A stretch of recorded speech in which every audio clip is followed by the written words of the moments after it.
안녕하세요. 사연을 부탁해입니다. 오늘의 사연을 소개하겠습니다. 저는 저희 시어머니와 저의 이야기를 할까 합니다. 결혼 전 처음 인사를 하러 간 저에게 시어머니는 모진 말을 했었습니다. 시댁집 현관문을 열고 들어가는 저를 보던 시어머니의 표정을 저는 잊을 수가 없습니다. 저를 못마땅해 하다 못해 한심하다는 듯이 바라보았거든요. 그리고 시어머니가 내뱉은 첫 마디가 얼굴이 못나도 저리 못날 수가 있어? 우리 아들 옆에 있으니 더 못나 보이네 그려? 였습니다. 네, 맞습니다. 저는 얼굴이 많이 못났어요. 그에 비해 남편은 얼굴이 정말 잘생겼고요. 저는 그런 남편에게 첫눈에 반하게 되었고 남편을 한참을 쫓아다녔어요. 처음에는 못생긴 저를 쳐다보지도 않았던 남편은 저의 정성에 감동을 한 것인지 저의 마음을 받아주었고 저희는 결혼을 약속했습니다.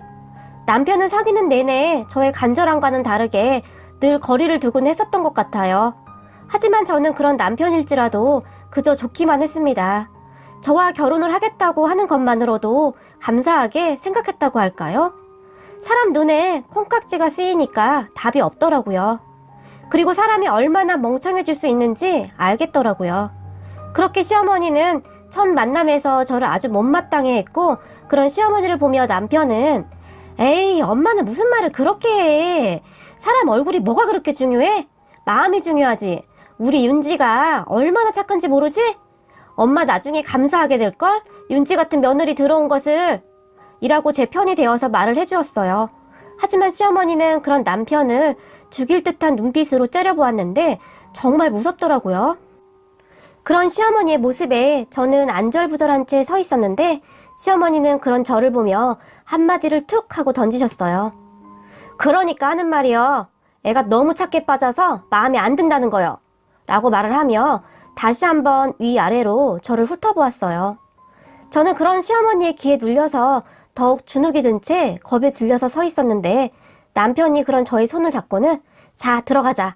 우리 엄마가 말만 저러니까 너무 신경 쓰지 마. 라고 말을 해주었어요. 그렇게 집 안으로 들어갔는데 첫 인사를 하러 간다고 남편이 미리 말을 해놓았다고 했었는데 준비를 해놓은 것이 하나도 없었어요. 사실 저도 사람인지라 많이 서운하긴 했지만 저는 이 사람과 결혼만 할 수 있다면 다 괜찮다고 그렇게 굳은 마음을 먹고 있었습니다. 시어머니는 커피와 과일을 준비하고 있었는데 그런 시어머니를 도와드리고자 주방으로 들어간 저에게 그냥 앉아있거라. 나는 내 살림 누가 만지는 거 싫어한다. 라며 역시나 차갑게 말을 했어요. 어찌나 단호하고 차갑게 말을 하는지 그런 시어머니에게 감히 어떠한 말을 할 수가 없었어요. 그렇게 거실로 나온 저는 기가 죽을 대로 죽은 채로 소파에 앉지도 못한 채 서 있었고 남편은 소파에 앉아서 핸드폰을 만지작거리고 있었어요. 잠시 후 시어머니가 커피와 과일을 가지고 나왔고 저는 시어머니가 소파에 앉을 때까지 기다렸다가 따라서 앉았는데요. 내가 지금 반대를 해봐야 어차피 결혼할 것이고 그래서 언제 결혼하겠다는 거냐? 라고 시어머니가 물었고 남편은 빠르면 빠를수록 좋지 않겠어? 윤지도 빨리 하는 게 좋겠다고 하고 라고 말을 했어요. 저는 그저 고개를 푹 숙인 채 커피만 들고 있었는데 그런 저를 보며 시어머니는 나이도 어린데 너는 무슨 결혼을 그리 빨리 하려고 하는 거냐? 몇 해 더 만나보고 하는 게 낫지 않겠냐? 라고 물었어요. 저는 괜찮습니다. 빨리 결혼해서 자리 잡는 것도 나쁘지 않다고 생각합니다. 라고 말을 했었는데 그런 저의 말을 들은 시어머니는 깊은 한숨을 쉬었습니다. 그런 시어머니 얼굴에서 무엇인가 알 수 없는 근심 같은 것을 본 것 같아요. 시어머니는 그렇게 근심 가득한 표정으로 그래, 부모님께 말씀은 드렸고? 라고 다시 물었고 네, 저희 부모님은 성진씨 마음에 들어 하세요. 라고 말을 했어요. 그런 저의 말에 시어머니는 바로 이상한 말을 했는데요. 그래? 너희 부모님이 사람 보는 눈이 없구나. 라고 말을 하며 시어머니는 저의 눈을 피했어요. 남편은 그런 시어머니를 보며 깜짝 놀라서 엄마, 그게 무슨 소리야. 이렇게 멀쩡하게 생긴 엄마 아들한테. 에이, 우리 엄마 또 괜히 심술 부린다. 라며 말을 했고 얼굴만 멀쩡하면 뭐하누? 내실이 튼튼해야지. 라고 말을 했어요. 저는 그때까지 그게 무슨 말인지 전혀 모른 채 커피만 마시고 있었는데 사람은 내실이 튼튼해야 하는 거야. 그래야 사람 구실하는 거지. 라며 제 눈을 똑바로 보며 다시 말을 했어요. 하지만 저는 그때 시어머니의 말을 제대로 이해하지 못했답니다. 시어머니는 그렇게 저에게 무엇인가 문제가 있다는 말을 하고 있었던 것인데 말입니다. 그렇게 셋이서 거실에서 차를 마셨지만 말소리보다는 침묵의 시간이 더 길었고, 조금 있다 남편이 엄마, 우리 결혼하면 여기 들어와서 살 거야 라고 시어머니에게 말을 했어요. 그런 남편을 보며 시어머니는 여기를 왜 들어와? 니들끼리 살거라. 나는 불편해서 싫다 라며 딱 잘라서 말을 했지만, 남편은 아니야, 우리 여기 들어와서 살기로 이미 약속했어. 윤지랑 결혼하는 조건이기도 했고 라며 말을 했어요. 그랬어요. 남편은 사귀기 전에 저에게 시어머니를 모시고 살 수 있는지에 대해 물어봤고, 저는 남편하고 결혼만 할 수 있으면 뭐든지 다 할 수 있을 것 같았어요. 네, 저는 당신하고 결혼만 할 수 있다면 다 할 수 있어요 라고 말을 했고, 남편은 그런 저에게 감동을 받은 듯 했어요. 그렇게 우리 둘은 급속도로 가까워졌고, 남편은 사귀면서도 시어머니와 같이 사는 것에 대해 변함이 없는지에 대해 자주 물어봤고, 저는 물론 변함이 없다고 했어요. 하지만 시어머니는 제 예상과는 전혀 다른 반응을 보였는데, 니들이 여기를 왜 들어와서 산다는 것이냐? 나는 혼자 여기 있는 것이 편하니 여기 들어올 생각도 하지 말거라 라고 화까지 내면서 말을 했어요. 그런 시어머니에게 남편은 나는 무조건 여기 들어와서 살 거야. 내가 아니면 누나가 들어와서 살 거 아니야. 나는 그 꼴 못 보니까 내가 여기 들어와서 살 거야 라며 떼를 쓰기 시작했어요. 그리고 저는 그런 남편과 시어머니를 바라보며 이상하다고 생각을 하고 있었고요. 자식들이라고 있는 것들이 지들 욕심 챙길 생각만 가득하니 참 세상 허무하구나 라고 시어머니가 말을 하며 한숨을 쉬었고, 남편은 아들이 엄마 모시는 게 당연한 거지. 엄마 고집 좀 부리지 마 라며 말을 하고는 답답했던지 담배를 피우겠다며 밖으로 나가버렸고, 지 애비 닮아서 담배를 저리 피워대는구만. 내가 아주 그놈의 술이랑 담배 생각만 해도 소름이 끼치는구만 이라고 나가는 남편의 뒤통수에 대고 말을 했어요. 그리고 시어머니와 저만 거실에 덩그러니 남게 되었는데, 저는 그저 그 상황이 그렇게 불편할 수밖에 없었어요. 한동안 침묵이 가득했던 거실에 갑자기 시어머니가 입을 열었는데, 너는 이 결혼을 꼭 해야겠니? 너처럼 멀쩡한 애가 왜 이 결혼을 하려고 하는 것이냐? 라고 물었어요. 그런 시어머니에게 저는 그냥 성진 씨가 좋아요. 저 결혼하면 어머님께도 잘할게요 라며 약간은 울먹인 채로 말을 했어요. 여자 팔자 뒤웅박 팔자인데 남자를 잘 만나야 하는 것인데 라며 시어머니는 말끝을 흐리며 말을 했고, 그때 막 남편이 집 안으로 들어서고 있었어요. 그렇게 저는 시어머니의 그런 말은 제대로 이해하지 못한 채 얼마 후 결혼을 했습니다. 결혼을 하고 얼마 후 저는 시어머니가 저에게 그러한 말을 한 이유를 알게 되었습니다. 남편은 제가 생각했던 그런 사람이 아니었거든요. 시어머니가 저희 부모님을 보며 사람 보는 눈이 없다고 한 이유를 알게 되었어요. 남편은 정말이지 쓰레기 같은 사람이었어요. 우선 여자 관계가 정말 복잡했습니다. 결혼하고 바람도 수시로 피워댔고 하루가 멀다 하고 외박을 하기도 했어요. 저는 그런 남편을 기다리며 꼬박 밤을 새우기도 했었는데, 시어머니는 그런 저에게 그딴 놈 때문에 왜 밤을 새우고 지랄이냐? 그냥 잠이나 자거라. 내가 이 꼴 저 꼴 안 보려고 따로 살려고 했는데 아주 지긋지긋하구나 라고 잔소리를 했어요. 하지만 그때까지도 저의 콩깍지는 벗겨지지 않아서 저는 남편을 많이 사랑했어요. 남편이 바람을 피우는 것을 알고는 있었지만 그래도 결혼은 저랑 했다는 그런 말도 안 되는 자부심으로 살았으니까요. 그리고 남편은 외박을 하거나 그런 날이면 집에 돌아와서는 저에게 그렇게 잘해줄 수가 없었어요. 세상 그렇게 다정한 남편이 없었으니까요. 결혼을 한 뒤 같이 살게 된 시어머니 또한 저에게 잘해주었어요. 결혼 전에는 그렇게 모진 말들을 한 사람 같지 않게 이것저것 잘 챙겨주려고 했어요.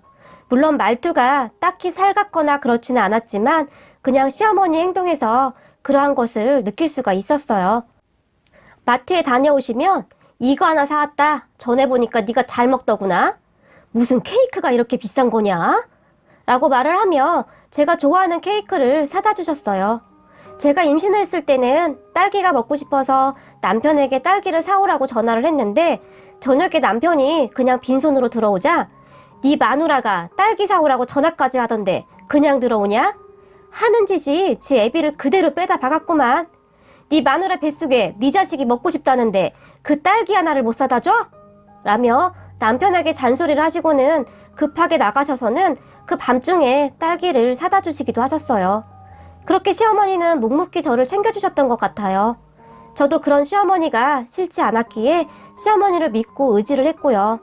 가끔 제가 못마땅해서 툴툴거리시긴 했지만 뒤끝이 있는 분이 아니었기에 그냥 그때뿐이었어요. 그리고 남편에게는 누나가 한 분 있었는데 누나가 질투도 많았고 저에게 못된 행동도 많이 했어요. 아이를 낳고 병원에 누워있던 저에게 어머, 아들이라 다행이다. 딸이었으면 어쩔 뻔했어? 애 인물이 어쩜 이렇게 엄마를 쏙 빼닮았냐? 라며 막말을 했고 저는 그런 시누이의 말에 서운한 감정이 들었지만 별로 내색은 하지 않으려고 노력하고 있었는데 엄마, 얘 유전자 검사 해봐야 되는 거 아니야? 애가 성진이를 하나도 안 닮았어. 어떻게 이럴 수가 있어? 아무리 봐도 이상하지 않아? 라며 진지하게 다시 말을 했어요. 저는 그런 시누이의 모습에 그만 눈물이 왈칵 쏟아지고 말았어요. 이제 갓 세상에 나온 첫 조카에게 할 말은 아니지 않나요? 그렇게 울고 있던 저에게 시누이는 아니 왜 울고 그래? 솔직히 이렇게 아빠를 안 닮은 게 이상하잖아 라고 저에게 다시 말을 했는데 여기가 어디라고 그놈의 주둥아리를 나불거려? 새아가가 문제가 아니라 네 핏줄이 문제지. 딴짓거리는 네 동생이 하고 다니는데 어디서 새아가한테 함부로 말을 하고 지랄이냐 지랄이. 애비나 아들이나 핏줄은 못 속인다 못 속여 라며 시어머니의 불호령이 떨어졌는데 아니 그걸 왜 나한테 뭐라고 해. 성진이가 그런 것을 이라며 시어머니에게 대들었고 시어머니는 당장 가거라. 쓸데없는 소리 하지 말고 라며 시누이를 내쫓아버렸어요. 시어머니는 항상 그렇게 겉은 쌀쌀 맞은 듯 했지만 저를 살뜰히 챙겨주었어요. 남편이 속을 많이 썩혔지만 사실 시어머니 때문에 참고 견딜 수 있었던 것 같아요. 저희가 시어머니를 모시고 산 것이 아니라 저희가 시어머니에게 얹혀 산 것이나 마찬가지였어요. 그러던 어느 날부터 시어머니의 기침이 잦아지게 되었는데 평소에도 시어머니는 기침을 많이 하곤 했었어요. 하지만 평소와는 다른 시어머니의 기침 소리에 저는 놀라서 어머니, 병원 좀 가보셔야 하는 거 아니에요? 요즘 기침 소리가 조금 이상한 것 같아요. 라고 말을 했지만 시어머니는 괜찮다. 내 몸은 내가 잘 안다. 라며 저의 말은 들은 척도 하지 않았어요. 하지만 며칠이 지나도 시어머니의 기침은 나아질 기미가 보이지 않았고 저는 정말이지 시어머니가 걱정이 되었어요. 어느새 시어머니를 저희 부모님 다음으로 의지하고 있었는데 그런 시어머니에게 무슨 일이 일어나지 않을까 하는 걱정이 되었었거든요. 어머니 도저히 안 되겠어요. 빨리 병원 가봐요. 지금 며칠째 기침을 그렇게 하시는데 아무래도 이상해요. 라고 제가 다시 말을 했어요. 괜찮대도 이 앞 약국에서 감기약 사왔으니까 그거 먹으면 돼. 라고 말을 했어요. 하지만 저는 그런 시어머니에게 어머니 도대체 왜 이렇게 고집을 피우시는 거예요? 어머니 잘못되시면 저 혼자 애 키우면서 어떻게 살아요? 제발 좀 말 좀 들으세요. 라고 소리를 질렀고 평소에 조용하던 제가 소리까지 지르자 시어머니도 놀란 모양인지 거참 별일 아니라는데? 라며 한풀 꺾인 목소리로 말을 했어요. 그리고는 제 손에 이끌려서 병원에 가게 되었는데 검사를 하던 의사가 갑자기 큰 병원에 가서 다시 검사 받아보세요. 아무래도 폐암 같습니다. 라고 말을 했어요. 참 대단하더라고요. 의사는 암이라는 말을 정말 담담하고 솔직하게 말을 하더라고요. 그런 의사에게 네? 암이요? 암 같다니요? 말을 똑바로 해주셔야죠. 라고 제 목소리가 커졌고 의사는 그런 저에게 또다시 담담한 목소리로 그러니까 큰 병원에 가라고 하는 거 아닙니까? 우선 큰 병원에 가보세요. 라고 말을 했는데 저는 그만 그 자리에 주저앉아 대성통곡을 하고 울어버리고 말았어요. 정말 얼마나 멍청한 짓입니까? 보호자라는 사람이 그러고 있었으니 말입니다. 시어머니는 그런 저를 달래며 아가, 나는 괜찮다. 아직 확실하지도 않다는데 그만 울거라. 라고 말을 했고 저는 그런 시어머니의 말에 정신을 차리고는 어머니 빨리 큰 병원으로 가요. 라며 급히 병원을 나왔어요. 그리고는 택시를 잡아타고는 남편에게 전화를 했어요. 여보, 우리 지금 대학병원 가는 중인데 당신이 와주면 안 될까? 라고 물었어요. 왜? 대학병원은 왜 가는데? 라고 남편이 저에게 다시 물었고, 어머니 다시 검사해봐야 한다고 하는데 라며 저는 울먹이며 말을 했는데 남편은 그런 저에게 야, 너 바보냐? 대학병원은 지금 가도 진료도 못 받아. 예약하고 가야지. 어떻게 아는 게 아무것도 없냐? 우선 병원 예약부터 해. 그리고 나 지금 바쁘니까 이따 이야기해 라고 말을 하며 전화를 끊으려고 했어요. 저는 그런 남편에게 여보, 어머니 지금 많이 아프신 것 같아. 의사가 암일지도 모른다고 했단 말이야 라며 울먹이며 말을 했어요. 아직 확실한 것도 아니잖아. 별것도 아닌데 호들갑이냐? 나 바쁘니까 누나한테 전화해봐 라고 말하며 남편이 전화를 끊어버렸고 저는 그런 남편의 행동에 놀라지 않을 수가 없었어요. 사람이 어떻게 이럴 수가 있나요? 그리고 저는 우선 시어머니를 집에 모셔놓고는 시누이에게도 전화를 했는데 올케, 나 지금 밖에 나와 있어서 통화 오래 못해. 내가 이따가 들를게 라며 시누이도 전화를 끊어버렸어요. 이 집안 사람들은 참 이상한 사람들이었어요. 엄마가 아프다는데도 별 관심도 없어 보이더라고요. 저는 그렇게 통화 후 집으로 다시 들어갔는데 시어머니가 힘이 들었던지 소파에 누워있다가 일어나서는 그러게 뭐하러 전화를 해? 아마도 내가 죽었다고 해야 얼굴 들이밀 애들이다. 내 재산은 받아야 하니까 라며 말을 했어요. 어머니 그게 무슨 말이세요?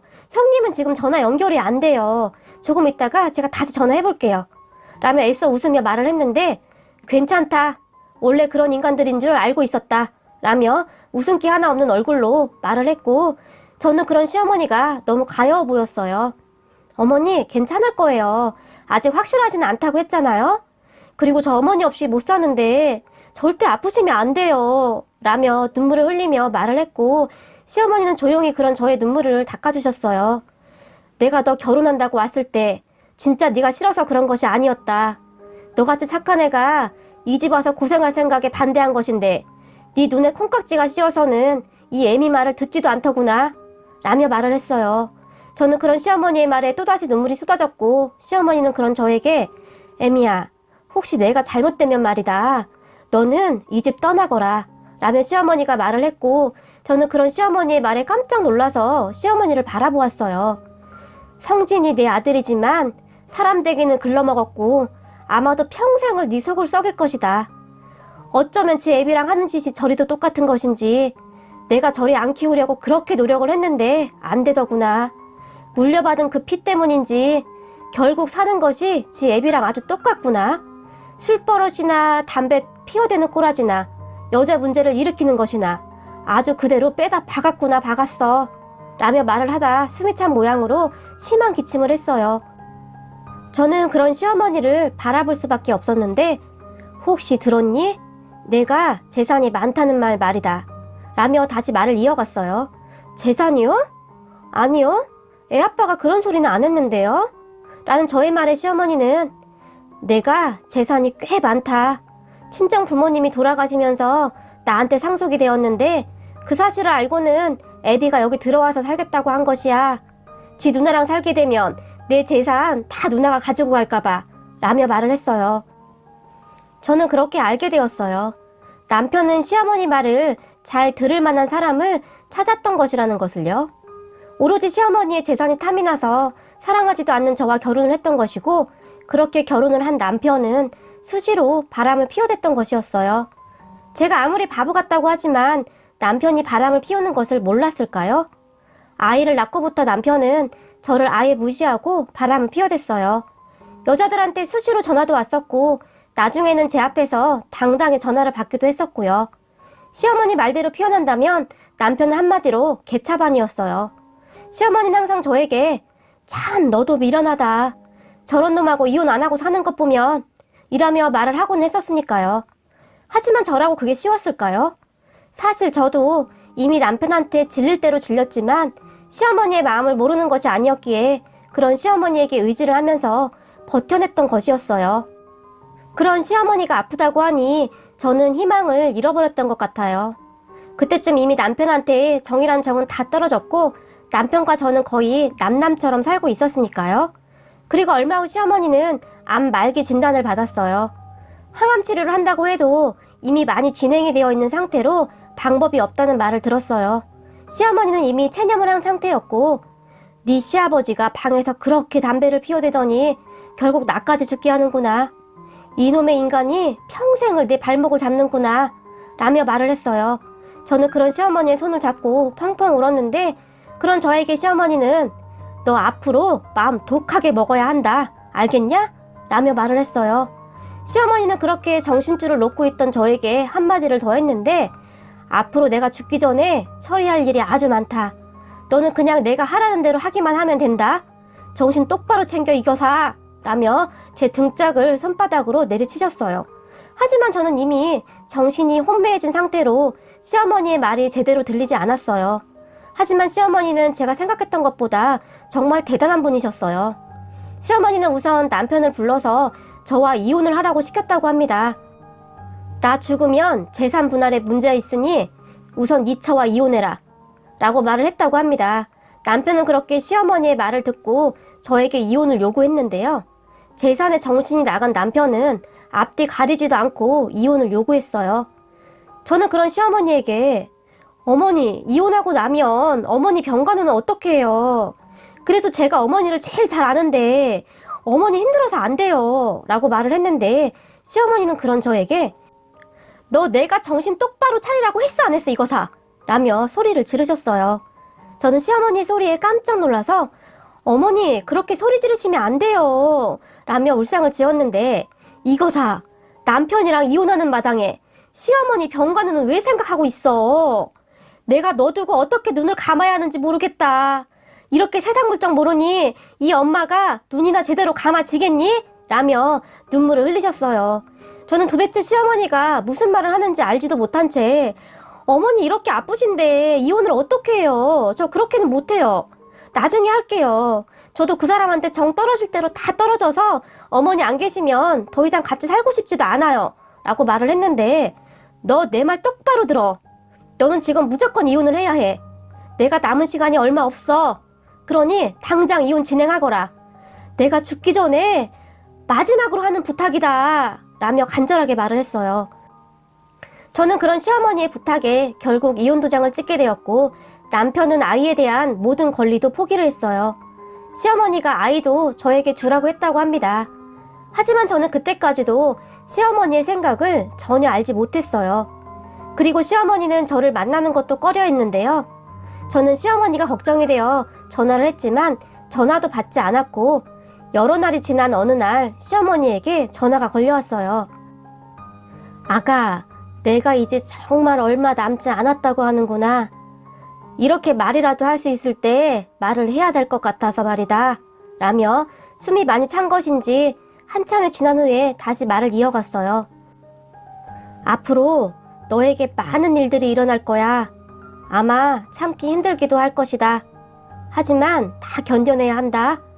나하고 약속하거라. 다 견뎌내겠다고. 그리고 절대 포기하지 않겠다고. 라며 말을 했는데 시어머니는 이제 말하는 것조차 많이 힘겨워 보였어요. 어머니, 제가 갈게요. 저 지금 바로 갈게요. 라며 제가 훌쩍이며 말을 했는데 시어머니는 안 돼. 절대 오면 안 된다. 너는 약속이나 하거라. 라며 저에게 다짐을 받으려고 했어요. 그런 시어머니에게 네 어머니 저 잘 견뎌낼게요. 걱정하지 마세요. 라며 울먹이며 말을 했어요. 그런 저에게 시어머니는 앞으로 다른 사람 눈치 보지 말고 너 하고 싶은 대로 다 하고 살아. 알겠니? 죽으면 돈도 다 필요 없는 것이야. 맛있는 것도 먹고 여행도 다니고 갖고 싶은 것도 있으면 다 사고 있는 돈 다 쓰고 나중에 하늘에서 보자꾸나. 라며 말을 했어요. 하지만 저는 그때까지 시어머니의 말을 전혀 이해하지 못했고 시어머니는 많이 힘이 든 것인지 전화를 끊어버렸어요. 시어머니와 전화를 끊고 얼마나 눈물을 흘렸는지 모릅니다. 병원으로 시어머니를 보러 가고 싶었지만 시어머니와의 약속을 생각하며 이를 악물고 참았습니다. 그리고 얼마 뒤 시어머니는 결국 돌아가셨어요. 시어머니의 장례식장을 갔지만 다들 저를 보며 수군거려서 오래 있지도 못하고 나왔어요. 그렇게 시간이 얼마나 흘렀을까요? 정말 천지가 개벽할 일이 일어났는데요. 저는 지금도 이게 무슨 일인지 이해도 안 되고 정말 힘든 날들을 지내고 있습니다. 이 모든 시작은 시어머니가 재산 거의 전부를 저에게 남겼다는 변호사의 전화를 받고부터 시작이 되었는데요. 시어머니는 건강이 악화되기 전 이미 유명 로펌에 찾아가서 재산 관련 유언을 남기셨는데요. 시어머니의 재산 대부분을 저에게 남기기로 했다고 유언장을 작성했다고 합니다. 저는 변호사를 통해 공증이라는 말을 처음 듣게 되었고 시어머니는 정말 철저하게 준비를 했던 것 같아요. 아무것도 모르는 저를 위해 변호사 또한 철저하게 준비를 하셨고 정말 많은 준비를 했더라고요. 물론 그런 시어머니의 유언에 남편과 시누이는 난리가 난 상황입니다. 그 둘도 변호사를 고용해서 유산 반환인가 뭔가를 진행하고 있다고 합니다. 남편과 시누이는 저에게 시도 때도 없이 전화를 해대기 시작했는데 이 역시 변호사가 그 둘의 변호사에게 전화를 해서 앞으로 모든 것들은 변호사를 통해서 이야기를 해야 하며 이를 지키지 않을 경우 모든 협박 대화 내용을 녹음하여 법정에서 분리하도록 하겠다고 상대편 변호사에게 통보를 해놓았더라고요. 시어머니는 이미 모든 것을 계산하고 있었고 마음이 약한 제가 흔들릴 수도 있다는 것도 알고 있었던 것이었겠죠. 저는 지금 그 둘과 소송 중에 있습니다. 지금 정말 많이 힘이 들지만 저는 시어머니와 약속을 꼭 지켜낼 것입니다. 시어머니가 남긴 마지막 편지에는 아가, 네가 내 진짜 자식이었다. 내 뱃속으로 낳은 내 자식들보다 나는 너에게 더 의지를 했단다. 너는 네 자식을 위해서라도 반드시 이 모든 것을 이겨내거라. 그리고 우리 손주 잘 부탁하마. 내가 너밖에 믿을 사람이 없구나. 너에게 너무나 큰 짐을 주고 가는 것 같아. 이 애미는 그저 미안하고 또 미안하구나. 라는 말들이 구구절절 적혀 있었거든요. 사실 하루하루 굉장히 힘든 날들입니다. 소송이라는 것이 결코 쉬운 일이 아니거든요. 하지만 저는 시어머니의 말처럼 이겨낼 것입니다. 저런 인간 같지도 않은 인간들에게 시어머니의 재산을 줄 수는 없잖아요. 소송을 하면서 시어머니가 어찌하여 자식들에게 재산을 주지 않았는지 충분히 이해가 갈 정도입니다. 정말 진흙탕 싸움도 이런 싸움이 없네요. 하지만 저는 시어머니 말처럼 강해지렵니다. 반드시 이겨내서 제 아이와 행복하게 살아갈 것입니다. 긴 사연 읽어주셔서 감사합니다. 명절이 다가오다 보니 시어머니 생각이 간절히 나서 이렇게 사연 보내봅니다. 저희 시어머니가 좋아하는 만두와 전 맛있게 만들어서 시어머니 낙골당에 한번 다녀와야겠네요. 돈에 눈이 먼 자식들은 찾아가지도 않을 것이니까요. 오늘의 사연은 여기까지였습니다. 즐겁게 보셨다면 구독, 좋아요 부탁드립니다. 고맙습니다.